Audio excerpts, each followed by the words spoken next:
ಗಣಪತಗೆ ನಮಃ. ಓಂ ಗುಂ ಗುರುಭ್ಯೋ ನಮಃ. ಗುರವೇ ರಾಘವೇಂದ್ರಾಯ ಭಾರತೀಯತಗೆ ನಮಃ. ಗುರುಭ್ಯೋ ನಮಃ. ವೀಕ್ಷಕರಿಗೆಲ್ಲರಿಗೂ ಸಹ ವಿಠಲ್ ಭಟ್ ಮಾಡುವಂತಹ ನಮಸ್ಕಾರ ಹಾಗೂ ನನ್ನ ಚಾನೆಲ್ಗೆ ಸ್ವಾಗತ. ವೀಕ್ಷಕರೇ, ಇದೇ ಮೊದಲನೇ ಸಲ ನನ್ನ ಚಾನೆಲ್ ಬರ್ತಾ ಇದ್ದೀರಾ ಅಂದ್ರೆ ದಯವಿಟ್ಟು ಮರೆದೆ ಕೆಳಗಡೆ ಸಬ್ಸ್ಕ್ರೈಬ್ ಅಂತ ಬರುತ್ತೆ, ಸಬ್ಸ್ಕ್ರೈಬ್ ಮಾಡ್ಕೊಳ್ಳಿ. ಬೆಲ್ ಬಟನ್ ಬರುತ್ತೆ, ಬೆಲ್ ಬಟನ್ ಕ್ಲಿಕ್ ಮಾಡಿ ಆಲ್ ಅಂತ ಮಾಡ್ಲಿಕ್ಕೆ ದಯವಿಟ್ಟು ಮರಿಬೇಡಿ. ಇನ್ನು ಈ ವಿಡಿಯೋ ನಿಮಗೆ ಇಷ್ಟ ಆಯಿತು ಅಂದ್ರೆ ದಯವಿಟ್ಟು ಲೈಕ್ ಮಾಡ್ಲಿಕ್ಕೆ ಮರಿಬೇಡಿ. ವಾಟ್ಸಪ್, ಫೇಸ್ಬುಕ್, ಮೆಸೆಂಜರ್ ಎಲ್ಲ ಕಡೆ ಸಾಮಾಜಿಕ ಜಾಲತಾಣಗಳಲ್ಲಿ ಈ ವಿಡಿಯೋನ ಶೇರ್ ಮಾಡ್ಲಿಕ್ಕೆ ದಯವಿಟ್ಟು ಮರಿಬೇಡಿ.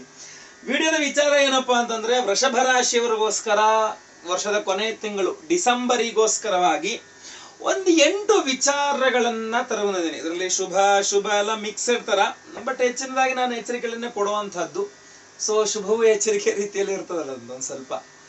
ಓಕೆ, ಸೊ ವಿಡಿಯೋ ಎಲ್ಲ ಕಡೆ ಶೇರ್ ಮಾಡ್ಲಿಕ್ಕೆ ದಯವಿಟ್ಟು ಮರಿಬೇಡಿ. ಮೊದಲನೇದಾಗಿ ಗ್ರಹಗಳ ಸಂಚಾರವನ್ನು ನೋಡ್ಲಿಕ್ಕೆ ಹೋಗ್ಬೇಕು ಅಂತ ಪ್ರಮುಖವಾಗಿ ಡಿಸೆಂಬರ್ 10ನೇ ತಾರೀಕು ವೃಶ್ಚಿಕ ರಾಶಿಗೆ ಶುಕ್ರ ಬರ್ತಾನೆ, ತುಲಾದಿಂದ ವೃಶ್ಚಿಕಕ್ಕೆ. 15ನೇ ತಾರೀಕಿಂದ ಡಿಸೆಂಬರ್ 15ನೇ ತಾರೀಕಿನ ಧನುರ್ಮಾಸ ಸ್ಟಾರ್ಟ್. ಸೊ ಧನುರ್ರಾಶಿಗೆ ರವಿ ಗ್ರಹದ ಎಂಟ್ರಿ. 18ನೇ ತಾರೀಕು ಧನುರ್ರಾಶಿಗೆ ಬುಧ ಕೂಡ ಬರ್ತಾನೆ. ಬುಧ ನಿಮಗೆ ಧನ ಪಂಚಮಾಧಿಪತಿ ಆಗ್ತಾನೆ. ಅದೇ ರೀತಿಯಲ್ಲಿ ಮಾಸಾಂತ್ಯದಲ್ಲಿ ಮೇಷರಾಶಿಗೆ ಕುಜ ಬರ್ತಾನೆ. ನಿಮಗೆ ಲಾಭಾಧಿಪತಿ, ಷಷ್ಠಾಧಿಪತಿ, ನಿಮಗೆ ಸಪ್ತಮ ವ್ಯಯಾಧಿಪತಿ, ವೃಷಭ ರಾಶಿಗೆ ಸಪ್ತಮ ವ್ಯಯಾಧಿಪತಿ ಆದಂತಹ ಕುಜ ವ್ಯಯಕ್ಕೆ ಬರ್ತಾನೆ. ಸೊ ಲಾಭದಿಂದ ವ್ಯಯಕ್ಕೆ ಬರ್ತಾನೆ ವೃಷಭಕ್ಕೆ, ಮೇಷರಾಶಿಯವರಿಗೆ. ಸೊ ವೃಷಭ ರಾಶಿಯವರಿಗೆ ಯಾವಾಗ ಡಿಸೆಂಬರ್ 24ನೇ ತಾರೀಕು ಮೇಷರಾಶಿಗೆ ಕುಜ ಬರ್ತಾನೆ. ಅಲ್ಲಿಗೆ ಸಪ್ತಮಾಧಿಪತಿ ವ್ಯಯಾಧಿಪತಿ ವ್ಯಯಕ್ಕೆ ಬಂದಂಗಾಯ್ತು. ಸೊ ಇದನ್ನೆಲ್ಲ ದೃಷ್ಟಿಯಲ್ಲಿ ಇಟ್ಕೊಂಡು ನಾನು ಕೆಲವಿಷ್ಟು ಪಾಯಿಂಟ್ಸ್ ಅನ್ನ ರೆಡಿ ಮಾಡ್ಕೊಂಡು ಬಂದಿದ್ದೇನೆ. ಸೊ ಈ ಪಾಯಿಂಟ್ಸ್ ಬಗ್ಗೆ ನಾನು ನಿಮಗೆ ಹೇಳ್ತೇನೆ. ಒಂದು 8 ಪಾಯಿಂಟ್ಸ್, ಮಾಸ ಭವಿಷ್ಯ ಅಂತ ಉದ್ದ ಅಲ್ಲ, ಒಂದು 8 ಪಾಯಿಂಟ್ಸ್. ಸೊ 8 ಪಾಯಿಂಟ್ಸ್ ಅಲ್ಲಿ ಮೊದಲನೇದು ಏನಪ್ಪಾ ಅಂತಂದ್ರೆ, ವೃಷಭ ರಾಶಿಯವರಿಗೆ ಈ ಡಿಸೆಂಬರ್ ತಿಂಗಳಲ್ಲಿ ನೀವು ಮಾಡ್ತಾ ಇದ್ದಂತಹ ತಪ್ಪುಗಳು, ಎಡವಟ್ಟುಗಳು, ಇದ್ರ ಬಗ್ಗೆ ಎಲ್ಲ ಜ್ಞಾನೋದಯ ಆಗುವಂತ ಸಾಧ್ಯತೆ ತೀರಾ ಜಾಸ್ತಿ ಇದೆ. ಓಹೋ, ಇದೆಲ್ಲ ತಪ್ಪು ಮಾಡ್ತಿದ್ನಾ, ಇದೆಲ್ಲ ಎಡವಟ್ಟು ಹಿಂಗೆಲ್ಲ ಮಾಡ್ತಿದ್ದ ನಾನು ಅನ್ನೋ ರೀತಿಯಲ್ಲಿ ಸ್ವಲ್ಪ ಅದೆಲ್ಲ ಬಗ್ಗೆ, ಎಡವಟ್ಟುಗಳ ಬಗ್ಗೆ ಎಲ್ಲ ಜ್ಞಾನೋದಯ ಆಗುವ ಸಾಧ್ಯತೆ ಜಾಸ್ತಿ ಇದೆ ನಿಮಗೆ. ಸೊ ನೀವೇನೇನ್ ತಪ್ಪು ಮಾಡ್ಕೊಳ್ತಾ ಇದ್ರಿ ಅಂತ ಗೊತ್ತಾಗಬಹುದು. ಹೆಚ್ಚಿನದಾಗಿ ಇನ್ನೂ ಅದ್ರ ಬಗ್ಗೆ ಜ್ಞಾನ ಬರಲಿ, ನಿಮಗೆ ಒಳ್ಳೇದಾಗ್ಲಿ. ಎಲ್ಲರಿಗೂ ನಾಲೆಡ್ಜ್ ಇರಬೇಕು, ತಪ್ಪು ಯಾವ್ದಾವ್ದೋ ನಾಲೆಡ್ಜ್ಗಳಾಗಬಾರ್ದು. ಸೊ ಒಳ್ಳೆ ನಾಲೆಡ್ಜ್ ಏನಿದೆ ಅದಿರ್ಬೇಕು. ಎರಡನೇ ವಿಚಾರ ಏನಪ್ಪಾ ಅಂತಂದ್ರೆ, ನಿಮ್ಗೇನಾದ್ರು ಸಾಲ ಬೇಕು ಅಂತ ಆದ್ರೆ, ನಾನು ಯಾವ್ದು ಅಡ್ವರ್ಟೈಸ್ಮೆಂಟ್ ಕೊಡ್ತಾ ಇಲ್ಲಪ್ಪ, ಹೇಳ್ತಾರಂಥದ್ದು. ನಿಮ್ಗೇನಾದ್ರು ಸಾಲ ಬೇಕು ಅಂತ ಆದ್ರೆ, ಅಥವಾ ನೀವು ಯಾವ್ದಾದ್ರು ಸಾಲ ತೀರಿಸಬೇಕು ಅಂತ ಆದ್ರೆ, ವೃಷಭ ರಾಶಿಯವರು ನೀವು ನಮ್ಗೆ ಯಾವ್ದೋ ಒಂದು ಸಾಲ ಬೇಕು ಸರ್, ಅಟ್ಲೀಸ್ಟ್ ಯಾವ್ದೋ ಲೋನ್ ಟ್ರೈ ಮಾಡ್ತಾ ಇದೀನಿ, ಅಥವಾ ಮಾಡ್ಬೇಕು ಅನ್ಕೊಂಡಿದ್ದೀನಿ, ಅಥವಾ ಮಾಡ್ತಾ ಇದ್ದೀನಿ, ಅಥವಾ ಲೋನ್ಗೋಸ್ಕರ ಯೋಚನೆ ಮಾಡ್ತಾ ಇದೀನಿ, ಲೋನ್ ಮಾಡೋಣ ಅಂತ ಯೋಚನೆ ಮಾಡ್ತಾ ಇದ್ದೀನಿ, ಈ ತರ ಇದ್ರೆ, ಅಥವಾ ನನ್ಗೆ ಯಾರಿಗೋ ದುಡ್ಡು ಕೊಟ್ಬಿಡ್ತೀನಿ ಸರ್, ದುಡ್ಡು ವಾಪಸ್ ಬರಬೇಕು, ಹಿಂಗಿದ್ರು ಕೂಡ, ಇದರಲ್ಲಿ ಯಾವುದೇ ಆದ್ರೂ ಕೂಡ ಸಾಲ ಬೇಕಾದವರು ಅಥವಾ ಸಾಲ ವಸೂಲಾತಿ ಮಾಡಿಕೊಳ್ಳಬೇಕಾಗಿರ್ತಕ್ಕಂಥವ್ರು ಯಾರೇ ಆಗಿರ್ಲಿ, ಅತ್ಯಂತ ತೀವ್ರವಾಗಿ ಪ್ರಯತ್ನ ಮಾಡ್ಬೇಕ್ರಿ. ಬೇಗ ಅಂದ್ರೆ ಚಿಕ್ಕ ಪುಟ್ಟದಾಗ ಮಾಡ್ದಂತೂ ಸಿಗಲ್ಲ ನಿಮಗೆ. ಸ್ವಲ್ಪ ಸ್ಟ್ರಾಂಗ್ ಆಗಿ ನೀವು ಸಾಲಕ್ಕೋಸ್ಕರ ಪ್ರಯತ್ನ ಮಾಡಬೇಕು. ಅದೆಲ್ಲ ಮಾಡುವಂತ ಪ್ರಯತ್ನಗಳು ಮಾಡಿದ್ರೆ ಯಶಸ್ಸಿದೆ ಅಂತ ಕಂಡು ಬರ್ತಾ ಇದೆ. ಸೊ ಆರ್ಥಿಕವಾಗಿ ನಿಮ್ಗೆ ಏನೇ ಸಮಸ್ಯೆ ಇರಲಿ, ವೃಷಭ ರಾಶಿಯವರಿಗೆ ಬಹಳ ಮುಖ್ಯವಾಗಿ ನಮಗೆ ಹೇಳುವಂತ ವಿಚಾರ, ನವೆಂಬರ್ 30ನೇ ತಾರೀಕು ಸೋಮವಾರ, ಕಾರ್ತೀಕ ಸೋಮವಾರ, ನವೆಂಬರ್ 30ನೇ ತಾರೀಕು ಹುಣ್ಣಿಮೆ. ಅವತ್ತಿನ ದಿವಸ ನಾನು ಆಶ್ಲೇಷ ಬಲಿ ಪೂಜೆ, ಸರ್ಪಶಾಂತಿ ಹೋಮ, ಲಕ್ಷ್ಮೀನಾರಾಯಣ ಹೃದಯ ಹೋಮ ಮಾಡಿ ನಿಮ್ಗೊಂದು ಕಂಕಣ ಸಹ ಕಳಿಸ್ಕೊಡ್ತೇನೆ. ಆ ಕಂಕಣವನ್ನ ಬಲಗೈಗೆ ಕಟ್ಕೊಳ್ಳಿ, ಒಳ್ಳೇದಾಗ್ಲಿ. ದೇವ್ರ ಪೂಜೆ ಮಾಡ್ತಾ ಇರುವಂತದ್ದು, ಆಶ್ಲೇಷ ಬಲಿ ಇತ್ಯಾದಿಗಳು. ಸೊ ಲಕ್ಷ್ಮೀನಾರಾಯಣ ಹೃದಯದ ಒಂದು ಮಾಡಿ ಅದ್ರ ಕಂಕಣ ಏನು ಕಳಿಸ್ಕೊಟ್ಟಿದ್ದಾನೆ, ಅದನ್ನ ಬಲಗೈಗೆ ಕಟ್ಕೊಳ್ಳಿ, ಖಂಡಿತವಾಗಿ ಒಳ್ಳೇದಾಗ್ಲಿ. ಆರ್ಥಿಕ ವಿಚಾರ, ಸಾಲ ಬರೋದು ಬಿಡೋದು ಏನೇ ಇರಲಿ. ಸೊ ನೀವು ಏನಾದ್ರು ಬಿಸ್ನೆಸ್ ಮಾಡ್ತಾ ಇದ್ರೆ, ನೀವು ವೃಷಭ ರಾಶಿಯವರು ಸರ್ ನಾವು ಬಿಸ್ನೆಸ್ ಮಾಡ್ತಾ ಇದೀವಿ, ನಮ್ಗೆ ಪ್ರಾಫಿಟ್ ಆಗಬೇಕು, ಅಥವಾ ಮನೆಯಲ್ಲಿ ಒಂದು ಸ್ವಲ್ಪ ಆರ್ಥಿಕವಾಗಿ ಎಲ್ಲ ರೀತಿಯಲ್ಲಿ ಅನುಕೂಲ ಆಗಬೇಕು. ಯಾಕೆಂದ್ರೆ ಕಲಿಯುಗದಲ್ಲಿ ನಾಗಾರಾಧನೆ ಮಾಡಿದ್ರೆ ನಿಮಗೆ ಧನ ಪ್ರಾಪ್ತಿ ಯೋಗ ಚೆನ್ನಾಗಿರುವಂಥದ್ದು. ಸೊ ಕಲಿಯುಗದಲ್ಲಿ ನಾಗಾರಾಧನೆ ಮಾಡಬೇಕು. ಸೊ ನಾಗಾರಾಧನೆಯನ್ನು ನಾವು ಹುಣ್ಣಿಮೆ ದಿವಸ ಮಾಡ್ತೇವೆ. ಲಕ್ಷ್ಮೀನಾರಾಯಣರ ಆರಾಧನೆ ಬಹಳ ಮುಖ್ಯವಾಗಿ, ಲಕ್ಷ್ಮೀನಾರಾಯಣ ಹೃದಯ ಹೋಮವನ್ನು ಮಾಡ್ತಾ ಇದ್ದೇವೆ. ಸಂಕಲ್ಪ ಸೇವೆಗೆ ನಿಮ್ಮ ಹೆಸರು ಕೊಟ್ಕೊಳ್ಳಿ. ಸ್ಕ್ರೀನ್ ಮೇಲೆ ಇರ್ತಕ್ಕಂಥ ನಂಬರ್ಗೆ ಗೋತ್ರ, ನಕ್ಷತ್ರ, ವೃಷಭ ರಾಶಿ, ನಿಮ್ಮ ರಾಶಿ, ನಿಮ್ಮ ವಿಳಾಸ ಎಲ್ಲದೂ ಸಹ ವಾಟ್ಸಪ್ ಮಾಡಿ. ಎಸ್, ನೆಕ್ಸ್ಟ್ ಮೂರನೇದು ಒಂದು ವಿಚಾರ ನಿಮ್ಗೆ ಏನ್ ಹೇಳ್ಬೇಕು ಅಂತಂದ್ರೆ, ವೃಷಭ ರಾಶಿಯವರಿಗೆ ಈಗ ಆಲ್ರೆಡಿ ಫಿಕ್ಸ್ ಆಗಿದ್ರೆ ಓಕೆ. ನಿಮ್ಗೆ ಏನಾದ್ರು ಈಗ ಆಲ್ರೆಡಿ ನೀವು ಮದುವೆ ಆಗಿಲ್ಲ ಸರ್, ಬಟ್ ಮದುವೆ ಫಿಕ್ಸ್ ಆಗ್ಬಿಟ್ಟಿದೆ ಸರ್, ಡಿಸೆಂಬರ್ ಮದುವೆ ಫಿಕ್ಸ್ ಮಾಡ್ಕೊಂಡ್ಬಿಟ್ಟಿದೀವಿ ಅಂತಂದ್ರೆ ಓಕೆ. ಅದೇನು ಫಿಕ್ಸ್ ಆಗಿರುವಂಥದ್ರ ಬಗ್ಗೆ ನಂದೇನು ತಕರಾರಿಲ್ಲ. ಬಟ್ ಇನ್ನೂ ಫಿಕ್ಸ್ ಮಾಡಿಲ್ಲ ಅಂತ ಆದ್ರೆ, ವೃಷಭ ರಾಶಿಯ ಅವಿವಾಹಿತರು ನೀವು, ಸೊ ವಿವಾಹ ಪ್ರಯತ್ನಗಳಿನ್ನೂ ಮಾಡಿಲ್ಲ ಅಂತ ಆದ್ರೆ ಡಿಸೆಂಬರ್ ಅಲ್ಲಿ ಹೊಸದಾಗಿ ಮಾಡಬೇಡಿ ಅಂತ ಹೇಳ್ತೇನೆ. ಹೊಸದಾಗಿ ನೀವು ಡಿಸೆಂಬರ್ ತಿಂಗಳಲ್ಲಿ ಹೊಸದಾಗಿ ವಿವಾಹಕ್ಕೋಸ್ಕರ, ನೀವು ವೃಷಭ ರಾಶಿಯ ಗಂಡಾಗ್ಲಿ ಹೆಣ್ಣಾಗ್ಲಿ, ಹೊಸದಾಗಿ ವಿವಾಹ ಪ್ರಯತ್ನಗಳು ಹೊಸದಾಗಿ ಮಾಡಬೇಡಿ. ಯಾಕೆಂದ್ರೆ ಸಪ್ತಮದ ಶುಕ್ರ ಕಾರಕೋ ಭಾವನಾಶಾಯ, ಮತ್ತೆ ವೃಷಭ ರಾಶಿ ವೃಷಭ ಲಗ್ನಕ್ಕೆ ಶುಕ್ರ ಮಾರಕನಾಗ್ತಾನೆ. ರಾಷ್ಟ್ರಾಧಿಪತಿ ಅಥವಾ ಲಗ್ನಾಧಿಪತಿ ಆದರೂ ಸಹ ಶಾಸ್ತ್ರ ಪ್ರಕಾರವಾಗಿ ಅವನು ಮಾರಕನಾಗ್ತಾನೆ, ಸೊ ಉತ್ತಮನಲ್ಲ.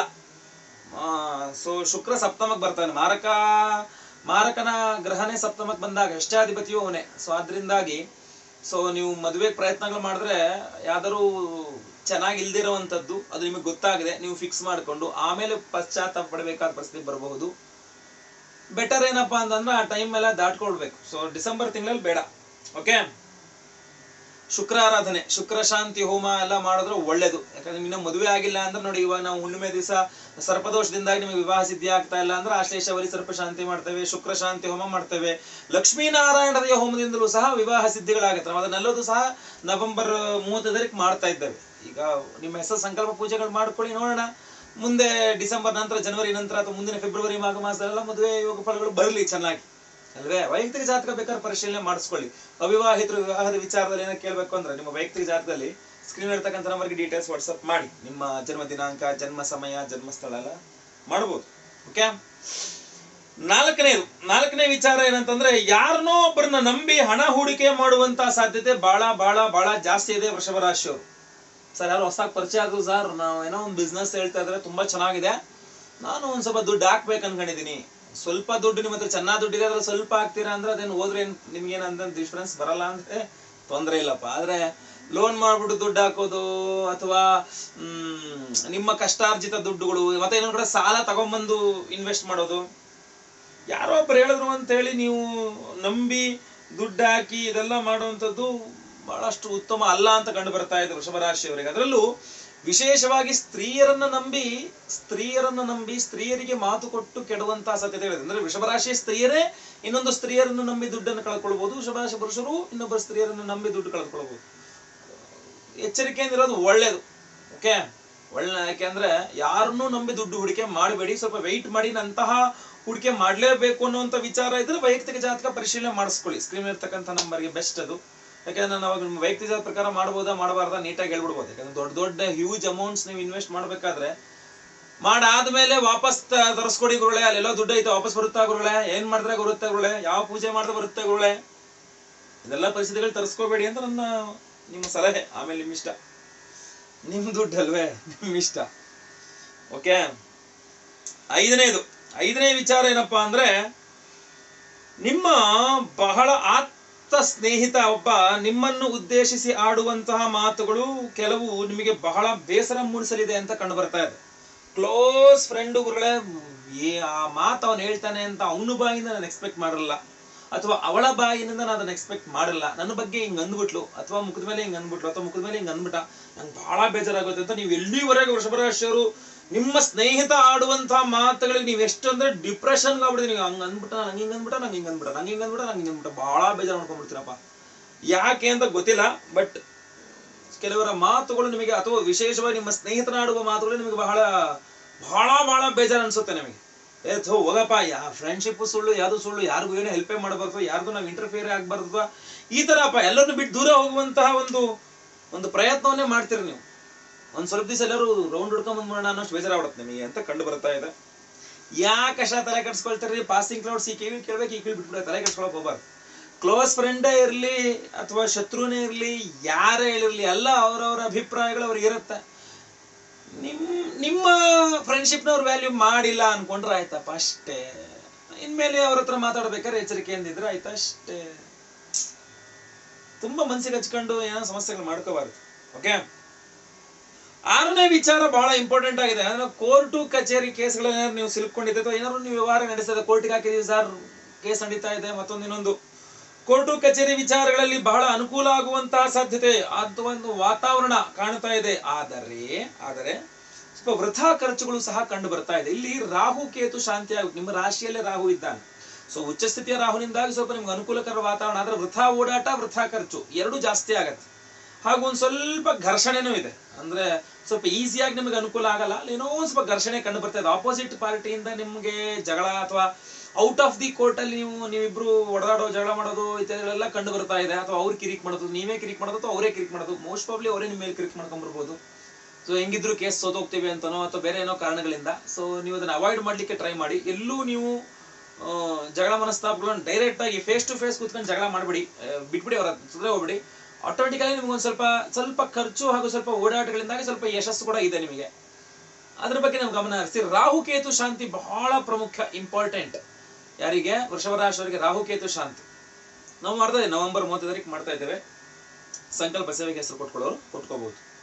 ಹೋಮ ಶಾಂತಿ ಹವನಗಳ ಬಗ್ಗೆ ನೀವು ತಿಳ್ಕೊಳ್ಬೇಕು. ನೀವು ಬಹಳ ಇಂಪಾರ್ಟೆಂಟ್ ಆಗಿ ತಿಳ್ಕೊಬೇಕು. ಅಂದ್ರೆ ಬಹಳ ಜನರಿಗೆ ಗೊತ್ತಿದೆ, ಆದ್ರೆ ಅಲ್ಪ ಜನರಿಗೆ ಗೊತ್ತಿಲ್ಲ. ಕೆಲವು ಜನರಿಗೆ ಏನು ಹೋಮ ಮಾಡ್ಬಿಡಲ್ಲ ಸರಿ ಹೋಗ್ಬಿಡ್ತದ, ಹೋಮ ಮಾಡಿದ್ರೆ ಸರಿ ಹೋಗ್ಬಿಡ್ತದೆ, ಪೂಜೆ ಮಾಡಿದ್ರೆ ಸರಿ ಹೋಗ್ಬಿಡುತ್ತೆ ಅಂತ. ಖಂಡಿತವಾಗಿ ಸರಿ ಹೋಗುತ್ತೆ. ನಮ್ಗೆ ಎಷ್ಟು ಜನ ನನಗೆ ಮೆಸೇಜ್ ಮಾಡ್ತಾರೆ ಗೊತ್ತಾ? ಆಗದಿರೋರು ಇರ್ಬೋದು, ಬಟ್ ಇಲ್ಲ ಅಂತ ಹೇಳಲ್ಲ. ಇವಾಗ ಡಾಕ್ಟರ್ ಮಾಡಿದ್ರೆ ಎಲ್ಲಾ ಆಪರೇಷನ್ಗಳು ಸಕ್ಸಸ್ ಆಗ್ಬಿಡತ್ತಾ? ಇಲ್ಲ ತಾನೆ. ಲಾಯರ್ ಫೈಟ್ ಮಾಡೋ ಎಲ್ಲಾ ಕೇಸಲ್ಲೂ ಗೆದ್ದು ಬಿಡ್ತಾನ ಅವನು? ಇಲ್ಲ ಅಲ್ವಾ. ಇಂಜಿನಿಯರ್ ಕಟ್ಟೋ ಎಲ್ಲಾ ಕಟ್ಟಡಗಳಲ್ಲಿ ಎಲ್ಲಿ ಏರ್ ಕ್ರ್ಯಾಕೆ ಬರಲ್ವಾ? ಈಗ ಪ್ಲಸ್ ಮೈನಸ್ ಎಲ್ಲಾದ್ರೂ ಇರ್ತದೆ. ನಾವು ಮಾಡುವ ಪ್ರಯತ್ನ ನಿರಂತರವಾಗಿರ್ಬೇಕು. ದೇವತಾರಾಧನೆ ನಿರಂತರವಾಗಿರ್ಬೇಕು. ಯಾರೋ ಏನೋ ಹೇಳಿದ್ರು. ಈ ಕೆಲವ್ರಿಗೆ ಏನ್ ಗೊತ್ತಾ, ಕೆಲವರಿಗೆ ನನ್ನ ಬೇರೆ ಬಗ್ಗೆ ನನ್ನ ಈ ವಿಡಿಯೋಗಳಲ್ಲಿ ನೋಡಿ ನಿಮ್ಗೆ ಗೊತ್ತಾಗ್ಬೋದು. ನಾನು ಯಾವುದೇ ಬೇರೆ ಇತರ ಬಗ್ಗೆ ಮಾತಾಡಲ್ಲ. ನಾನು ಸಾಮಾನ್ಯವಾಗಿ ಯಾರ ಬಗ್ಗೆನೂ ಮಾತಾಡಲ್ಲ. ನಾನು ನಂದೇನಿದೆ ನಂದಷ್ಟೇ, ನನ್ನ ವಿಚಾರ ಬಿಟ್ಟು ನಾನು ಹೊರಗಡೆ ಹೋಗಲ್ಲ. ಬಟ್ ಸಾಮಾನ್ಯವಾಗಿ ನಾನು ನೋಡ್ತಿರ್ತೀನಿ ಬೇರೆಯವರೆಲ್ಲ ಏನು ಹೋಮ, ಏನ್ ಪೂಜೆ ಮಾಡೋ ಸರಿ ಹೋಗುತ್ತಾ, ಎಲ್ಲ ಸುಳ್ಳು, ಯಾವ ಪೂಜೆ ಮಾಡ್ರೆ ಏನ್ ಸರಿ ಹೋಗಲ್ಲ. ರೀಸನ್ ಏನ್ ಗೊತ್ತಾ? ಅವ್ರಿಗೆ ಗೊತ್ತಿಲ್ಲ. ಈಗ ಆಯ್ತಪ್ಪ, ಇವಾಗ ನನಗೆ ಗೊತ್ತಿಲ್ದಿರೋ ವಿಚಾರ ಸುಳ್ಳು ಅಂತ ನಾನು ಹೇಳ್ಬಾರ್ದು ಅಂತ ನನ್ನ ಉದ್ದೇಶ ಹೇಳೋದು. ಈಗ ನನಗೆ ಯಜ್ಞಯಾಗಾದಿಗಳ ಬಗ್ಗೆ ಸಂಪೂರ್ಣ ಮಾಹಿತಿ ಇದೆ, ನಾನು ಸುಮಾರು ಯಜ್ಞಯಾಗಾದಿಗಳು ನನ್ನ ಮಾಡಿಸಿ ಗೊತ್ತಿದೆ ನನಗೆ ಅಂತ ಆದ್ರೆ ಅವಾಗ ನಿನ್ಗೆ ಅಟ್ಲೀಸ್ಟ್ ಹೇಳುವ ಒಂದು ಇದು ಸಿಗತ್ತೆ. ಯಜ್ಞಯಾಗಾದಿಗಳ ಬಗ್ಗೆನೇ ಗೊತ್ತಿಲ್ಲ, ಹೋಮ ಹವನಾದಿಗಳ ಬಗ್ಗೆನೇ ಗೊತ್ತಿಲ್ಲ, ಸುಮ್ಮನೆ ಏನೋ ಅದೇನೋ ಒಂದು ಹಾಗೆ ಕೂಡ ಈ ತರ ನಾವು ಹಗುರವಾಗಿ ಮಾತಾಡಬಾರ್ದು. ಯಜ್ಞಯಾಗಾದಿಗಳನ್ನ ನಾವೇನೋ ಇಲ್ಲಿ ಕೂತ್ಕೊಂಡು ನಾವು ಬರ್ದಿದ್ದಲ್ಲ. ಅದು ಅಪ್ಪ ಅಮ್ಮ ಇಲ್ದಿರೋ ಶಾಸ್ತ್ರ ಅಲ್ಲ, ಗೊತ್ತಾ ನಿಮಗೆ? ಯಜ್ಞಯಾಗಾದಿಗಳು ಋಷಿ ಪ್ರಣೀತವಾದಂತಹ ವೇದಗಳು, ಋಷಿಮುನಿಗಳು ಬರೆದಂತಹ ವೇದಗಳು ಅಪೌರುಷೇಯ. ಋಷಿಮುನಿಗಳು ಬರೆದಿದ್ದು ಅಲ್ಲ, ವೇದಗಳು ಅಪೌರುಷೇಯ. ಅದನ್ನ ನಾವು ಶ್ರುತಿ ಅಂತ ಕರಿತೇವೆ, ಬರೀ ಕೇಳಿದ್ದದು. ಅದಾದ್ಮೇಲೆ ಶ್ರುತಿ, ಸ್ಮೃತಿ, ಪುರಾಣಗಳು ಇತ್ಯಾದಿ ಋಷಿ ಪ್ರಣೀತವಾದಂತಹ ಶಾಸ್ತ್ರಗಳು ಒಂದಿಷ್ಟು. ಅಂದ್ರೆ ವೇದಗಳನ್ನು ಆಧಾರವಾಗಿ ಇಟ್ಟುಕೊಂಡು ಋಷಿಗಳು ಬರೆದಂತಹ ಒಂದಿಷ್ಟು ಶಾಸ್ತ್ರಗಳು. ಸೊ ನಮಗೆ ಅಂತಹ ಶಾಸ್ತ್ರಗಳನ್ನು ನಾವು ಅಧ್ಯಯನ ಮಾಡಿ ಹೇಳುವಂತಹ ಪರಿಹಾರಗಳು, ಯಜ್ಞಯಾಗಾದಿಗಳ ಸ್ವರೂಪವಾಗಿ ಬರುವಂತಹ ಪರಿಹಾರಗಳು. ಸೊ ಅಪೌರುಷೇಯವಾದಂತಹ ವೇದ ಅಂದ್ರೆ ಹೋಮವನ್ನ ಮಾಡಬೇಕಾದ್ರೆ ನಾವೇನು ಮಂತ್ರಗಳನ್ನು ಬಳಸ್ತೇವೆ, ಅದನ್ನ ಯಾವುದೇ ಒಂದು ಋಷಿ ಬರೆದಿದ್ದ ಮಂತ್ರ ಅಲ್ಲ. ಅದು ಅಪೌರುಷೇಯ ಅಂತ ಕರಿತೀವಿ. ಅಂದ್ರೆ ಯಾವುದೇ ಒಬ್ಬ ಮನುಷ್ಯ ಅದನ್ನು ಸೃಷ್ಟಿ ಮಾಡಿದ್ದ ಅಲ್ಲ ಅಂತ ಆಯ್ತಲ್ವಾ? ಅಪೌರುಷೇಯ, ಅದು ಕೇಳಿಸಿದ್ದಷ್ಟೇ. ಅದು ಶ್ರುತಿ ಅಂತೀವಿ, ಅದನ್ನ ಬರೀ ಕೇಳಿದ್ದೋದು ಅಂತ ಆಯ್ತಲ್ವಾ? ಅದರಿಂದ ಆಮೇಲೆ ಒಬ್ಬರಿಂದ ಒಬ್ಬರಿಗೆ ಅದು ಬಂದಿದ್ದು ಅಂತ, ಅದನ್ನ ಶ್ರುತಿ ಅಂತ ಕರೆಯುವಂಥದ್ದು. ಸೊ ಅಂತಹ ವೇದಗಳು ಪ್ರತಿಯೊಂದು ಗ್ರಹದ ಬಗ್ಗೆ ಇರುವಂತಹ ವೇದ. ಈ ಉದಾಹರಣೆಗೆ ಶನಿ ಅಂತಂದ್ರೆ ನಾವು ಋಗ್ವೇದದಲ್ಲಿ ಶನಿಯ ಮಂತ್ರವನ್ನು ಹೇಳ್ತೇವೆ. ಯಜುರ್ವೇದದಲ್ಲಿ ಶನಿ ಮಂತ್ರ ಇದೆ, ಋಗ್ವೇದದಲ್ಲಿ ಶನಿ ಮಂತ್ರ ಇದೆ. ಬೇರೆ ಬೇರೆ ಒಂದೊಂದು ವೇದಗಳಲ್ಲಿ ಶನಿ ಮಂತ್ರಗಳು ಭಿನ್ನವಾಗಿರ್ತವೆ, ಅಂದ್ರೆ ವ್ಯತ್ಯಾಸ ಇರ್ತದೆ. ಸೊ ಅಂತಹ ವೇದಗಳನ್ನ ಬಳಸಿ ಶನೇಶ್ವರನಿಗೆ ಬೇಕಾದಂತಹ ದ್ರವ್ಯಗಳಿಂದ ನಾವು ಹೋಮ ಮಾಡ್ತೇವೆ. ಅಥವಾ ನಾಗನಿಗೆ ಮಂತ್ರಗಳನ್ನು ಬಳಸಿ ನಾಗನಿಗೆ ಹೋಮ ಮಾಡ್ತೇವೆ. ಶನ್ನೋ ದೇವೀರ ವಿಷ್ಟಯ ಆಪೋ ಭವಂತು ಪೀತಗೆ ಶಯ್ಯೋರ್ಭಿಸ್ರವಂತು ನಃ, ಶನೇಶ್ವರನ ಮಂತ್ರ ಇದು. ಋಗ್ವೇದಕ್ಕೆ ಬಂದ್ರೆ ಶಮಗ್ನಿರಗ್ನಿಕರಶ್ಚನ್ನ ಸೂರ್ಯ ಶಂವಾತೋ ವಾತುರಪ ಅಪಸೃಧ, ಇದು ಋಗ್ವೇದದಲ್ಲಿ ಶನೇಶ್ವರನ ಮಂತ್ರ. ಈ ತರ ಮಂತ್ರಗಳು ಆಯಾ ವೇದಗಳಿಗೆ ಮಂತ್ರ ಇರ್ತದೆ. ಅದನ್ನೆಲ್ಲ ಬಳಸಿ ಏನು ದ್ರವ್ಯಗಳು ಹೇಳಿದ್ದಾರೆ ಋಷಿಗಳು ಮುನಿಗಳು ಬರೆದಿರ್ತಕ್ಕಂಥದ್ದು. ನಾವ್ ಯಾವ್ದನ್ನೋ ಹೊಸ ಸೃಷ್ಟಿ ಮಾಡ್ಬಿಟ್ಟು ನಾನು ಇದೇನೋ ಒಂದು ಕಂಡಿಡ್ದಿದ್ದೀನಪ್ಪ, ನೀವು ಇದನ್ನ ಮಾಡ್ಬಿಡ್ರಿ ಅನ್ನುವಂಥದ್ದು ಏನಿಲ್ಲ ಇಲ್ಲಿ. ಸೊ ಅಂತಹ ಯಜ್ಞಯಾಗಾದಿಗಳನ್ನ ನಾವು ಕ್ಷುಲ್ಲ ಮಾಡಿ ಮಾತಾಡಬಾರ್ದು. ಹೋಮ ಏನು ಹೋಮ ಮಾಡ್ತಾರೆ ಏನೋ ಇಲ್ಲ, ಹಂಗ್ ಮಾಡಬಾರ್ದು. ಸೊ ನಮಗ್ ಭಕ್ತಿಯಿಂದ ನಾವು ಶ್ರದ್ಧೆಯಿಂದ ಮಾಡುವಂತಹ ಯಜ್ಞಯಾಗಾದಿಗಳಲ್ಲಿ ಬರುವಂತಹ ಫಲ ಬಹಳ ವಿಶೇಷವಾದ ಫಲ. ಯಾರೋ ಅದ್ರ ಬಗ್ಗೆ ಗೊತ್ತಿಲ್ಲದೆ ಇರತಕ್ಕಂಥವ್ರು, ಅದ್ರ ಬಗ್ಗೆ ಜ್ಞಾನವೇ ಇಲ್ದೇ ಇರತಕ್ಕಂಥವ್ರು ಸಾವಿರ ಮಾತಾಡ್ತಾರೆ ಹೋಮ ಹವನಗಳ ಬಗ್ಗೆ. ಅದ್ರ ಬಗ್ಗೆ ನಾವು ಗಮನ ಕೊಡಬಾರದು, ಆಯ್ತಲ್ವೇ? ನಿಂದನೆ ಮಾಡಬಾರದು, ಯಜ್ಞಯಾಗಾದಿಗಳ ನಿಂದನೆ ಮಾಡಬಾರದು, ಮಹಾಪಾಪ. ಹೋಮ ಹವನಗಳಿಗೆ ನಿಂದನೆ ಮಾಡಬಾರದು. ಹವಿರ್ಭಾಗವನ್ನ ಕೊಡ್ತಾ ಇರ್ತಕ್ಕಂಥದ್ದು ದೇವತೆಗಳಿಗೆ. ಭೂಸ್ವಾಹ ಅಗ್ನೇಯದ ನೋಮ, ಅಗ್ನಿಯಿಂದ ವಾಯು, ಭುವಸ್ವಾಹ ವಾಯುದ ನೋಮ, ಸುವಸ್ವಾಹ ಸೂರ್ಯದ ನೋಮ, ಭೂರ್ಭುವ ಸ್ವಸ್ವಾಹ ಪ್ರಜಾಪತಯ ಇದನ್ನ ನೋಮ ಅದ್ರ ಅದು ಹೇಗೆ ಹೋಗುತ್ತೆ, ಇವಾಗ ಸ್ವಿಚ್ ಹಾಕಿದ್ಮೇಲೆ ಕರೆಂಟ್ ಹೆಂಗ್ ಹೋಗುತ್ತಲ್ಲ ಆ ತರ ಹವಿರ್ಭಾಗವನ್ನು ಹಾಕಿದಾಗ ಅದು ಹೇಗೆ ಪರಮಾತ್ಮನಿಗೆ ಸಲ್ಲಿಕೆ ಆಗುತ್ತೆ ಅನ್ನೋದು ಸಹ ಹೇಳಿದ್ದಾರೆ. ಅಂತಹ ವಿಶೇಷವಾದ ಯಜ್ಞಯಾಗಾದಿಗಳ ಬಗ್ಗೆ ನಾವು ಕ್ಷುಲ್ಲಕವಾಗಿ ಮಾತಾಡಬಾರ್ದು, ಅದು ಕೂಡ ಮಹಾಪಾಪಕಾರ್ಯವೇ. ಮಾಡೋರು ಹೇಳೋರು ಹೇಳ್ಕೊಂತಿರ್ತಾರೆ, ನಾವು ಅದ್ರ ಬಗ್ಗೆ ಏನು ಮಾಡೋಕ್ಕಾಗಲ್ಲ. ಬಟ್ ನಿಮ್ಗೆ ಹೇಳಿದೆ, ಏನೋ ಒಂದು ನೆನಪಾಯಿತು ಅಂತ ಹೇಳಿದೆ, ಬೇಸರ ಮಾಡ್ಕೋಬೇಡಿ. ಓಕೆ, ಸೊ ವೃಥಾ ಖರ್ಚುಗಳು, ರಾಹುಕೇತು ಶಾಂತಿ ಇತ್ಯಾದಿಗಳನ್ನ ಮಾಡ್ಕೊಳ್ತಕ್ಕಂಥದ್ದು ಬಹಳ ಮುಖ್ಯ. ಹಂಗೆ ಬಹಳ ಆಶ್ಚರ್ಯ ಆಗಿದೆ ಗೊತ್ತಾ, ನೀವು ಸುಮ್ಮನೆ ನೋಡಿ. ಆಕ್ಚುಲಿ ಸಂಖ್ಯಾಶಾಸ್ತ್ರ ಅನ್ನುವಂಥದ್ದೇನಿದೆಯಲ್ಲ, ಇದು ನಮ್ಮ ಏನು ಪೂರ್ವಿಕರಿಂದ ಅಲ್ಲಿ ಆ ಸಂಖ್ಯಾಶಾಸ್ತ್ರವೇ ಬೇರೆ, ಈಗ ಬರುವಂತ ನ್ಯೂಮರಾಲಜಿನೇ ಬೇರೆ. ನೀವು ಬೇಕಾದ್ರೆ ಚೆಕ್ ಮಾಡಿ ನೋಡಿ, 1907ನೇ ಇಸ್ವಿಯಕ್ಕಿಂತ ಮುಂಚೆ 1907, ನಾವೇನು 2020 ಇದೆಯಲ್ಲ, 1907 ಅಂದ್ರೆ ಈಗ ನಿಮ್ಗೊಂದು 110 ವರ್ಷದ 120 ವರ್ಷದ ಕೆಳಗೆ ನ್ಯೂಮರಾಲಜಿ ಅನ್ನೋ ವರ್ಡ್ ಇದೆಯಲ್ಲ ಅದೇ ಇಲ್ಲ ಅಂತ. ಬೇಕಾದ್ರೆ ವಿಕಿಪೀಡಿಯಾದಲ್ಲಿ ಚೆಕ್ ಮಾಡ್ಕೊಳ್ಳಿ, ಬೇಕಾದ್ರೆ ನ್ಯೂಮರಾಲಜಿ ಅಂತ ಹಾಕಿ ಪೈಥಾಗರಸ್ ಇತ್ಯಾದಿಗಳು ಹೇಳಿದಂತಹ ಅದನ್ನ ತಗೊಂಡ್ ಬರ್ತಾರ ಅವ್ರು, ಹಂಗಿತ್ತು ಹಿಂಗಿತ್ತು ಅಂತ. ಈಗ ಏನೋ ರವಿ 1, ಚಂದ್ರ 2, ಗುರು 3, ರಾಹು 4, ಶನಿ 8 ಹೇಳ್ತಾರ ಈ ನ್ಯೂಮರಾಲಜಿನಲ್ಲಿ, ಕುಜ 9 ಇತ್ಯಾದಿಗಳು. ಯಾವುದೇ ಆಗಿರ್ಲಿ ಅದಕ್ಕೆ ಆಧಾರ ಏನು ಅಂತ ಕೇಳಲಿಕ್ಕೆ ಹೋದ್ರೆ ಉತ್ತರ ಇಲ್ಲ. ಯಾವ ಗ್ರಂಥದಲ್ಲಿ ಯಾವ ಋಷಿ ಎಲ್ಲಿ ಹೇಳಿದ್ದಾರೆ, ಶನೇಶ್ವರ ಅಂದ್ರೆ 8 ಅಂತ ಎಲ್ಲಿ ಹೇಳಿದ್ದಾರೆ ಅಲ್ವಾ. ಸೂರ್ಯಾದಿ ಸಪ್ತಗ್ರಹಾನ್ ಅಂತಾನೆ ಹೇಳಿರುವಂತದ್ದು. ಆಕ್ಚುಲಿ ರಾಹುಕೇತುಗಳು ಛಾಯಾಗ್ರಹಗಳು ಅಂತೆಲ್ಲ ಬರುತ್ತೆ ನಮ್ಗೆ ಬೇರೆ ಬೇರೆ ರೀತಿಯಲ್ಲಿ. ಫಲ ವಿಭಾಗವನ್ನು ಹೇಳ್ಬೇಕಾದ್ರೆ ತಗೊಳ್ತೀವಿ ನಾವು. ಸೊ ಪ್ರಶ್ನೆ ಬೇರೆ, ಇದೆಲ್ಗೂ ಹೊರಟೋಗುತ್ತೆ. ಸೊ ಆ ರೀತಿಯಾಗಿರ್ತಕ್ಕಂತಹ ಅದಲ್ಲ. ಆದ್ರೆ ಯಜ್ಞಯಾಗಾದಿಗಳ ಬಗ್ಗೆ ಹೇಳಬೇಕಾದ್ರೆ ಬಹಳ ಮನಸ್ಸಿಗೆ ಬೇಸರ ಆಗ್ತದೆ, ಬಹಳ ಬೇಸರ ಆಗ್ತದೆ. ಒಂದು ವೇದ ಕಲ್ತು ಮುಗಿಲಿಕ್ಕೆ ಎಷ್ಟು ವರ್ಷ ಬೇಕು ಗೊತ್ತಾ? ಒಂದು ವೇದ, 4 ವೇದ ಬೇಡ, ಒಂದೇ ವೇದ ಮೂಲವನ್ನ ಅಧ್ಯಯನ ಮಾಡಬೇಕು ಅಂತಂದ್ರೆ 5 ವರ್ಷ ಬೇಕು. ಇದು ನಮ್ಮ ಯಜುರ್ವೇದ ಮೂಲವನ್ನು ಅಧ್ಯಯನ ಮಾಡ್ಬೇಕು ಅಂದ್ರೆ 5 ವರ್ಷ ಬೇಕು. 5 ವರ್ಷದಿಂದ 6 ವರ್ಷ ಮೂಲವನ್ನು ಮಾತ್ರ ಅಧ್ಯಯನ ಮಾಡಬಹುದು ಅವನು. ಅದ್ರ ಮೇಲೆ ಮತ್ತೆ ಕ್ರಮಾಂತ, ಘನಾಂತ ಇದೆಲ್ಲ ಬೇರೆ ಇರ್ತದೆ, ಅದೆಲ್ಲ ಬೇರೆ. ಅದಾದ್ಮೇಲೆ ಋಗ್ವೇದ ಬೇರೆ, ಸಾಮವೇದ ಬೇರೆ. ಅಥರ್ವಣ ವೇದವನ್ನ ನಾವಂತೂ ಕಳ್ಕೊಂಡೇ ಬಿಟ್ಟಿದ್ದೇವೆ ಬಿಡ್ರಿ, ಕೈಗೆ ಸಿಗದಂಗ ಆಗ್ಬಿಟ್ಟಿದೆ ಅಥರ್ವಣ ವೇದ. ಸಾಮವೇದ ಇನ್ನೇನು ಬಹಳ ಕಡಿಮೆ ಪ್ರಮಾಣಕ್ಕೆ ಬಂದ್ಬಿಟ್ಟಿದೆ. ವೇದಗಳನ್ನ ನಿಂದನೆ ಮಾಡತಕ್ಕಂಥದ್ದು, ವೇದಗಳಿಂದನೇ ನಾವೆಲ್ಲದೂ ಸಹ ಇವತ್ತು ಪಡಿತಾ ಇರುವಂಥದ್ದು, ಯಾವುದೋ ಒಂದು ಯಜ್ಞಯಾಗಾದಿಗಳಿಂದ ಪಡಿತಾ ಇದ್ದೇವೆ. ಸೊ ಅಪೌರುಷೇಯವಾದಂತಹ ವೇದಗಳನ್ನ ನಾವು ನಿಂದನೆ ಮಾಡತಕ್ಕಂಥದ್ದು, ಅದರಲ್ಲಿ ಹೇಳುವಂತಹ ಯಜ್ಞಯಾಗಾದಿಗಳನ್ನ ನಿಂದನೆ ಮಾಡತಕ್ಕಂಥದ್ದು ಮಹಾಪಾಪಕಾರ್ಯವಾಗ್ತದೆ. ವಿಷಯ ಜ್ಞಾನ ಕೊಟ್ಟಿದ್ದೇನೆ, ಆಮೇಲೆ ನಿಮ್ಗಿಷ್ಟ, ಯಾಕೆಂದ್ರೆ ಉತ್ತಮ ಅಲ್ಲ ಅನ್ನುವಂಥದ್ದು ಹೇಳಿದೆ ಅಷ್ಟೇ. ನಮಗ್ ಗೊತ್ತಿದ್ರೆ ಮಾತಾಡ್ಬೋದು, ನಮಗ್ ಗೊತ್ತಿಲ್ಲದೆ ಮಾತನಾಡಬಾರದು ಅನ್ನೋದಷ್ಟೇ ನನ್ನ ಉದ್ದೇಶ ಅಷ್ಟೇ. ನಮಗೆ ಗೊತ್ತಿಲ್ಲ ಆದ್ರಿಂದ ಅದು ಸರಿ ಇಲ್ಲ, ನಾನು ಯಾವುದೋ ಒಂದೆರಡು ನೋಡಿದೆ ಆದ್ರಿಂದ ಅದು ಸರಿ ಇಲ್ಲ, ತಪ್ಪು. ಓಕೆ, ಏಳನೇದು ಏನಪ್ಪಾ ಅಂದ್ರೆ, ಬಹಳ ಪ್ರಮುಖವಾದಂತಹ ಸಂದರ್ಭಗಳಲ್ಲಿ ನೀವು ಎಲ್ಲಿ ನಿಮ್ಮನ್ನು ನೀವು ಗುರುತಿಸ್ಕೊಳ್ಬೇಕೋ. ಉದಾಹರಣೆ, ನೀವು ಜಾಬ್ ಅಂತ ಅನ್ಕೊಳ್ಳಿ. 7ನೇ ವಿಚಾರ ಹೇಳ್ತೇನೆ ನಿಮ್ಗೆ. ಈ ಡಿಸೆಂಬರ್ ತಿಂಗಳು ಏನಪ್ಪಾ ಅಂತಂದ್ರೆ, ನೀವೆಲ್ಲ ಜಾಬ್ ಮಾಡ್ತಾ ಇದ್ದೀರಾ, ನಿಮ್ಮ 100% ಅನ್ನ ನೀವು ಕೊಡ್ತಾ ಇದ್ದೀರಾ. ಅದೊಂದು ನಿಮ್ 100% ಕೊಟ್ಟರು ಒಂದು ಗ್ರೂಪ್ ಆಗಿ ಇಂತಿಷ್ಟು ಜನ ಕೆಲಸ ಮಾಡಿದಾರಪ್ಪ ಈ ಪ್ರಾಜೆಕ್ಟ್ ಅಲ್ಲಿ ಅಥವಾ ಇಂಥದ್ರಲ್ಲಿ, ಎಲ್ಲಿ ನೀವು ಅಂದ್ರೆ 10 ಜನ ನಿಮ್ಮನ್ನು ಗುರುತಿಸಬೇಕಾದಂತಹ ಸಂದರ್ಭಗಳಿರುತ್ತೆ. ಸೊ ಅಂತಹ ಸಂದರ್ಭಗಳೆಲ್ಲ ಡಿಸೆಂಬರ್ ತಿಂಗಳಿದ್ರೆ ನಿಮ್ಮನ್ನ ಗುರುತು ಹಿಡಿಲಿಕ್ಕೆ ಅಂತ ಟೈಮಲ್ಲಿ ನೀವು ಕಳೆದೇ ಹೋಗ್ಬಿಡ್ತೀರಾ ಅಂತ. ಸೊ ಆ ಸೀನಲ್ಲೇ ನೀವಿರಲ್ಲ. ಯಾವ ಪ್ರಾಜೆಕ್ಟ್ಗೋಸ್ಕರ ನೀವು ಸಿಕ್ಕಾಪಟ್ಟೆ ಕೆಲಸ ಮಾಡಿರ್ತೀರೋ, ನೀವು ಒಬ್ಬರೇ ಅಲ್ಲ, ಬಹಳ ಜನ ಕೆಲಸ ಮಾಡಿರ್ತಾರೆ, ಅವ್ರ ಜೊತೆಗೆ ನೀವು ಇರ್ತೀರ, ನೀವು ಮುಖ್ಯವಾಗಿ ಕೆಲಸ ಮಾಡಿರ್ತೀರೋ, ಅದ್ರ ಔಟ್ಪುಟ್ ರಿಸಲ್ಟ್ ಬಂದು ರೆಕಗ್ನೈಸೇಷನ್ ಟೈಮಲ್ಲಿ ನೀವು ಔಟ್ ಆಫ್ ದಿ ಸರ್ಕಲ್ ಆಗ್ಬಿಡುವ ಸಾಧ್ಯತೆ ಜಾಸ್ತಿ ಇದೆ ವೃಷಭ ರಾಶಿಯವರಿಗೆ. ಸೊ ನಾನು ಕೂಡ ಕಷ್ಟಪಟ್ಟಿದ್ದೀನಲ್ಲಪ್ಪ ಇದ್ರ ಬಗ್ಗೆ, ನಾನು ಇಷ್ಟೆಲ್ಲ ಹಗಲು ಕೆಲಸ ಮಾಡಿದ್ದೀನಿ, ನನ್ನ ಶ್ರಮವನ್ನು ಮಾಡಿದ್ದೀನಿ, ನನ್ಗೇನು ಇದೆ ಇಲ್ವಾ ಅಂತ ಅನ್ನೋ ಸಂದರ್ಭಕ್ಕೆ ಏನಾಗ್ಬಿಡತ್ತೆ, ಅಷ್ಟಲ್ಲಿ ಏನಾಗ್ಬಿಡತ್ತೆ, ನಿಮಗೆ ಔಟ್ ಆಫ್ ದ ಸೀನ್ ಆಗ್ಬಿಡ್ತೀರಾ, ಕಳೆದು ಹೋಗ್ತೀರಾ ಅಂತ ಕಂಡು ಬರ್ತಾ ಇದೆ. ಸೊ ನಿಮ್ಮನ್ನ ಲೆಕ್ಕಕ್ಕೆ ತಗೊಳೋದಿಲ್ಲ ಅಂತ. ಎಲ್ಲಿ ಪ್ರಮುಖವಾಗಿ ನಿಮ್ಮನ್ನು ಲೆಕ್ಕಕ್ಕೆ ತೆಗೆದುಕೊಳ್ಳಬೇಕೋ ಅಲ್ಲಿ ನಿಮ್ಮನ್ನು ತೆಗೆದುಕೊಳ್ತಾ ಇಲ್ಲ, ಲೆಕ್ಕಕ್ಕೆ ತಗೊಳ್ಳೋದೇ ಇಲ್ಲ ನಿಮ್ಮನ್ನ ಅಂತ. ಸೊ ಅಲ್ಲೇ ಒಂದ್ ಸ್ವಲ್ಪ ಎಡವಟ್ಟಾಗುವ ಸಾಧ್ಯತೆ ಇದೆ. ಸೊ ಇದನ್ನೆಲ್ಲ ಸ್ವಲ್ಪ ಗಮನ ಹರಿಸಬೇಕು ನೀವು. ತಗೊಂಡ್ರೆ ಎಷ್ಟು ಬಿಟ್ಟರೆ ಬಿಡಿಸಾರ, ನಂಗೆ ಅದ್ರ ಬಗ್ಗೆ ಇಂಟ್ರೆಸ್ಟ್ ಇಲ್ಲ ಅನ್ನೋ ರೀತಿ ಇಲ್ಲ, ಅದು ನಮ್ಗೇನು ತೊಂದರೆ ಇಲ್ಲ. ಬಟ್ ಇರೋ ವಿಚಾರ ಹೇಳಿದೀನಿ, ಮನಸ್ಸಿಗೆ ಹಚ್ಕೊಳಕ್ ಹೋಗ್ಬಿಡಿ. ಏನೇ ಆದ್ರೂ ಶನಿ ಹಾಗೂ ಗುರುವಿನ ಆರಾಧನೆ ಬೇಕು. ಶನಿ ಶಾಂತಿ ಗುರು ಶಾಂತಿ ಮಾಡ್ತಾ ಇದ್ದೇವೆ, ಯಾಕಂದ್ರೆ ಕರ್ಮಾಧಿಪತಿ ವೃಷಭ ರಾಶಿಗೆ ಶನೇಶ್ವರ. ಸೊ ಗುರು ನಿಮಗೆ ಲಾಭಾಧಿಪತಿ ಹೌದು, ಅಷ್ಟಮಾಧಿಪತಿ ಹೌದು. ಇನ್ನೊಂದು ಏನಾಗುತ್ತೆ ಗೊತ್ತಾ, ಅಷ್ಟಮಾಧಿಪತಿಯಾಗಿ ನೀಚ ಸ್ಥಿತಿಯಲ್ಲಿ ಇದ್ದಾನೆ ಅಂದ್ರೆ ಕರೆಕ್ಟ್ ಆಗಿ ನೀವೆಲ್ಲ ಹಿಂದೆ ಪಟ್ಟಂತಹ ಕಷ್ಟ ಈಗ ರೆಕಗ್ನೈಸೇಷನ್ ಟೈಮಲ್ಲಿ ನಿಮ್ಗೆ ಆರೋಗ್ಯ ಸರಿ ಇಲ್ಲದೆ ಮನೇಲಿ ಮಲ್ಕೊಳ್ಳಂಗ ಆಗ್ಬಿಟ್ರು ಆಶ್ಚರ್ಯ ಇಲ್ಲ ಅಲ್ಲಿಂದ. So out of the scene ಆಗುವಂತ ಸಾಧ್ಯತೆಗಳು ಜಾಸ್ತಿ ಇದೆ ವೃಷಭ ರಾಶಿಯವರು. ಓಕೆ, ಎಂಟನೇ ವಿಚಾರ ಏನಪ್ಪಾ ಅಂತಂದ್ರೆ, ಎಂಟನೇ ವಿಚಾರ ಆರೋಗ್ಯ ವಿಚಾರವಾಗಿ ಬಹಳ ಎಚ್ಚರಬೇಕು. ಅದರಲ್ಲಿಯೂ ಸಹ ಹೊಟ್ಟೆ ಹಾಗೂ ಬೆನ್ನಿನ ವಿಚಾರದಲ್ಲಿ ಮುಂಭಾಗ ಹಾಗೂ ಹಿಂಭಾಗ ಏನಿದೆ, ಹೊಟ್ಟೆಯ ಭಾಗ ಹಾಗೂ ಬೆನ್ನಿನ ಭಾಗ, ಈ ರಿಲೇಟೆಡ್ ಆಗಿ ಸ್ವಲ್ಪ ಆರೋಗ್ಯ ಬಾಧೆಗಳು ಜಾಸ್ತಿ ಆಗುವಂತಹ ಸಂದರ್ಭ ಜಾಸ್ತಿ ಕಂಡು ಬರ್ತಾ ಇದೆ. ಸೊ ಅದ್ರ ಬಗ್ಗೆ ನೀವು ಕೇರ್ಫುಲ್ ಆಗಿ ಇರಬೇಕು.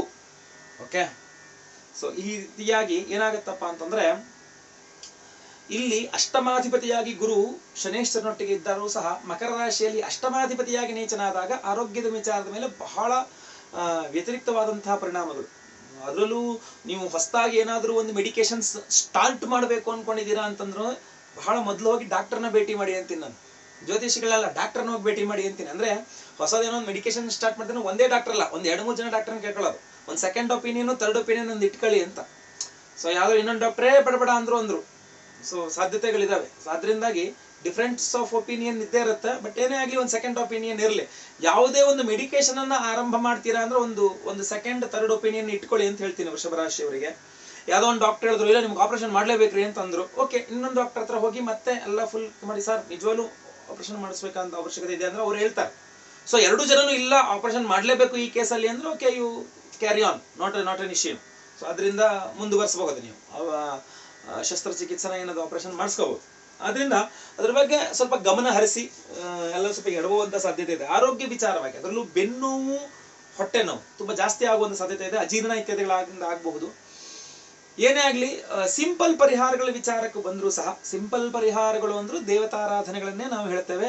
ನಾವು ಋಷಿ ಪ್ರಣೀತವಾಗಿ ಹೇಳ್ತಕ್ಕಂಥದ್ದು, ಅಂದ್ರೆ ಶಾಸ್ತ್ರಗಳಲ್ಲಿರ್ತಕ್ಕಂಥದ್ದೇ ಹೇಳುವಂಥದ್ದು, ದಾನ ಧರ್ಮಾದಿಗಳು ಆ ಗ್ರಹಕ್ಕೆ ಸಂಬಂಧಪಟ್ಟಂತೆ. ಅದರಲ್ಲೂ ಬಹಳ ವಿಶೇಷವಾಗಿ ನೀವು ಹುರುಳಿ ಹಾಗೂ ಯಾವ್ದನ್ನ ಕಡಲೆಕಾಳು ಹಾಗೂ ಹುರುಳಿ, ಸಪ್ತಮದಲ್ಲಿರ್ತಕ್ಕಂತಹ ಕೇತು ಹಾಗೂ ನೀಚ ಸ್ಥಿತಿ ಅಷ್ಟಮಾಧಿಪತಿಯಾಗಿ ನೀಚ ಸ್ಥಿತಿ ಅಂತ ಗುರು, ಈ ಹುರುಳಿ ಕಾಳು ಒಂದು ಕೆಜಿ ಹುರುಳಿ ಸಪರೇಟ್ ಆಗಿ, 1 ಕೆಜಿ ಕಡಲೆಕಾಳು ಸಪರೇಟ್ ಆಗಿ, ಮಂಗಳವಾರ ಹುರುಳಿ ಕಾಳನ್ನ ದಾನ ಮಾಡಿ, ಗುರುವಾರ ಕಡಲೆಕಾಳನ್ನ ದಾನ ಮಾಡಿ. ವೃಷಭ ರಾಶಿಯವರು ಸ್ವಲ್ಪ ಆರೋಗ್ಯ ರೀತಿಯ ಸ್ವಲ್ಪ ಉತ್ತಮತೆಯನ್ನ ಕಂಡು ಬರಬಹುದು. ಅಷ್ಟೇ ಅಲ್ಲ, ಬಹಳ ನಾನು ಮುಂಚೆ ಹೇಳಿದಂತಹ ಎಷ್ಟೋ ಸಮಸ್ಯೆಗಳು ಸ್ವಲ್ಪ ಬಿಟ್ ಓಕೆ ಅಂತ ಅನ್ಸ್ಬಹುದು. ಇದ್ರ ಜೊತೆಗೆ ನಿಮ್ಗೆ ಏನಾದ್ರೂ ಸಹ ಇವಾಗ ಏನಾಗುತ್ತೆ, ಈಶ್ವರ ಆರಾಧನೆಯಿಂದ ಸ್ವಲ್ಪ ಆರೋಗ್ಯ ಬಾಧೆಗಳು ಕಡಿಮೆ ಆಗುತ್ತೆ. ಸೊ ನಾವೇನ್ ಮಾಡ್ತೀವಿ, ನವೆಂಬರ್ 20ನೇ ತಾರೀಕು, ಹೌದು ನವೆಂಬರ್ 30ನೇ ತಾರೀಕು, 20 ನವೆಂಬರ್ 30ನೇ ತಾರೀಕು ಕಾರ್ತಿಕ ಸೋಮವಾರ ಈಶ್ವರ ಆರಾಧನೆಗೆ ಬಹಳ ಪ್ರಮುಖ. ಅವತ್ತಿನ ದಿವಸ ನಾವು ರುದ್ರ ಹೋಮವನ್ನು ಮಾಡ್ತಾ ಇದ್ದೇವೆ. ಅದ್ರ ಜೊತೆಗೆ ಆಶ್ಲೇಷ ಬಲಿ ಪೂಜೆ ಸರ್ಪಶಾಂತಿ ಹೋಮವನ್ನು ಮಾಡ್ತಾ ಇದ್ದೇವೆ. ಅದ್ರ ಜೊತೆಗೆ ಲಕ್ಷ್ಮೀನಾರಾಯಣ ಹೃದಯ ಹೋಮವನ್ನು ಮಾಡ್ತಾ ಇದ್ದೇವೆ. ಅದ್ರ ಜೊತೆಗೆ ರಾಹುಕೇತು ಶಾಂತಿ, ಶನಿ ಶಾಂತಿ, ಗುರು ಶಾಂತಿ ಇತ್ಯಾದಿ ನವಗ್ರಹ ಶಾಂತಿ ಹೋಮಗಳನ್ನು ಮಾಡ್ತಾ ಇದ್ದೇವೆ. ಸೊ ನಿಮ್ಮ ಹೆಸರು ಸಂಕಲ್ಪ ಸೇವೆ ಕೊಟ್ಕೊಳ್ಳಿ, ಒಂದು ಕಂಕಣ ಕಳಿಸ್ಕೊಡ್ತೇವೆ. ಅದೇ ರೀತಿಯಲ್ಲಿ ಒಂದು ತಾಯ್ತ ಕಳಿಸ್ಕೊಡ್ತೇವೆ. ಹೋಮ ಪ್ರಸಾದಗಳನ್ನೆಲ್ಲ ಕಳಿಸ್ಕೊಡ್ತೇವೆ. ಚಂದ ಮಾಡೋ ಒಂದು ಬಾಕ್ಸ್ ತರ ಮಾಡಿದ್ದೇನೆ ಈಗ, ಒಂದು ಚಿಕ್ಕ ಬಾಕ್ಸ್ ಅಲ್ಲಿ ಎಲ್ಲದೂ ಸಹ ನಿಮಗೆ ಕೊರಿಯರ್ ಬರ್ತದೆ. Okay, so neat and clean ಆಗಿ ಆ ಭಸ್ಮವನ್ನು ಧಾರಣೆ ಮಾಡ್ಕೊಳ್ಳಿ, ದಿನ ಹಚ್ಕೊಳ್ಳಿ ಹಣೆಗೆ. ಒಂದು ಅರಿಶಿನವನ್ನ ಕಳಿಸ್ಕೊಡ್ತೇವೆ. ಆ ಅರಿಶಿನವನ್ನು ಸಹ ಅಷ್ಟೇ ಡೈಲಿ ಹಣೆಗೆ ಹಚ್ಕೊಳ್ಳಿ, ಭಸ್ಮವನ್ನು ಡೈಲಿ ಹಣೆಗೆ ಹಚ್ಕೊಳ್ಳಿ, ತಾಯ್ತವನ್ನ ಕಟ್ಕೊಳ್ಳಿ. ಅದೇ ರೀತಿಯಲ್ಲಿ ಕಂಕಣವನ್ನು ನಾವೇನು ಕಳಿಸ್ಕೊಡ್ತೇವೆ, ಆ ಕಂಕಣವನ್ನ ಬಳಗೈಗೆ ಕಟ್ಕೊಳ್ಳಿ. ಖಂಡಿತವಾಗಿ ಒಳ್ಳೇದು ಆಗ್ತದೆ, ಆಗಲಿ ಅನ್ನೋದೇ ನನ್ನ ಪ್ರಯತ್ನ. ಸೊ ಒಳ್ಳೇದಾಗ್ಲಿ. ವಿಡಿಯೋ ಇಷ್ಟ ಆದ್ರೆ ದಯವಿಟ್ಟು ಲೈಕ್ ಮಾಡಿ. ವಾಟ್ಸ್ಆಪ್, ಫೇಸ್ಬುಕ್, ಮೆಸೆಂಜರ್ ಎಲ್ಲ ಕಡೆ ಶೇರ್ ಮಾಡ್ಲಿಕ್ಕೆ ಮರಿಬೇಡಿ. ನೀವು ಸಬ್ಸ್ಕ್ರೈಬ್ ಮಾಡ್ಕೊಂಡಿಲ್ಲ ಅಂದ್ರೆ ಕೆಳಗಡೆ ಸಬ್ಸ್ಕ್ರೈಬ್ ಅಂತ ಬರುತ್ತೆ, ಸಬ್ಸ್ಕ್ರೈಬ್ ಮಾಡ್ಕೊಳ್ಳಿ. ಬೆಲ್ ಬಟನ್ ಬರುತ್ತೆ, ಬೆಲ್ ಬಟನ್ ಕ್ಲಿಕ್ ಮಾಡಿ ಆಲ್ ಅಂತ ಮಾಡ್ಲಿಕ್ಕೆ ದಯವಿಟ್ಟು ಮರಿಬೇಡಿ. ಮುಂದಿನ ವಿಡಿಯೋದಲ್ಲಿ ಮತ್ತೆ ಪುನಃ ಸಿಗ್ತೇನೆ. ಎಲ್ಲರಿಗೂ ಸಹ ಒಳ್ಳೇದಾಗ್ಲಿ. ಲೋಕ ಸಮಸ್ತ ಸುಖಿನೋ ಭವಂತು. ನಾರಾಯಣ ನಾರಾಯಣ ನಾರಾಯಣ.